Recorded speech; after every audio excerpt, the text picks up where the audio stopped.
தஞ்சை மாவட்டம் அம்மாபேட்டை உள்ளிட்ட பகுதிகளில் கடந்த 4 நாட்களாக பெய்து வரும் மழையால் 100க்கும் மேற்பட்ட ஏக்கர் பரப்பில் சம்பா மற்றும் தாளடி நெற்பயிர்கள் நீரில் மூழ்கியுள்ளன.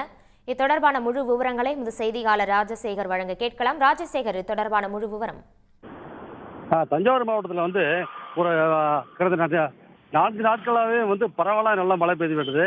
அதாவது விட்டு விட்டு மழை பெய்வதாக இருந்தாலும் கொஞ்சம் தாழ்வான பகுதிகள்லாம் இப்போ இந்த சம்பா இளம் நாற்றுகள்லாம் மூழ்கிச்சு.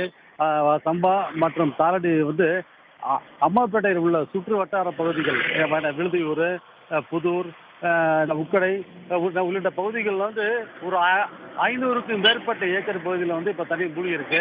அதில் இப்போ தண்ணி வடிய வழி இல்லை. இப்போ அதாவது ஆள் உயரத்துக்கு அந்த கோரை புற்கள் வளர்ந்துருக்கு. அந்த கோரை புற்களை தூர் வராம அதை விட்டதுனால தான் இப்போ தண்ணி வடியவே வழி இல்லை. அதாவது அரசு பாசன ஆறுகளை தூர் வர்றாங்க. இந்த வடிகால் மழைநீர் வடிகால் உடைய அந்த மழை தண்ணி வடிகிறதுக்கு தேவையான அந்த வாய்க்கால்களை தூர் வர்றதில்லை. அதனால தான் இப்போ தண்ணி தேங்கி நிற்கு. இப்போ இது குறித்து விவசாயிகள் என்ன சொல்கிறாங்கன்னா, இப்போ தண்ணி வடியவும் வழி இல்லை, இன்னும் அடுத்த மழை நீடிக்க வாய்ப்பு இருக்கு. மேலும் இன்னும் 2 நாள் இருந்தாலே இந்த பயிரெல்லாம் முளைத்து அழுகி போயிடும். எங்களுக்கு ஒரு ஏக்கர் நாங்கள் 20,000 30,000 செலவு பண்ணியும் கை கெட்டது வாய் கெட்டாமல் போகுது அப்படின்னு விவசாயிகள் வேதனை தெரிவிக்கிறாங்க. இது மேலும் மழை நீடித்தால் இன்னும் பிற பகுதிகளிலும் இதே நிலை ஏற்படக்கூடும். அதாவது தாழ்வான பகுதிகளில் இதே நிலை ஏற்படக்கூடும்.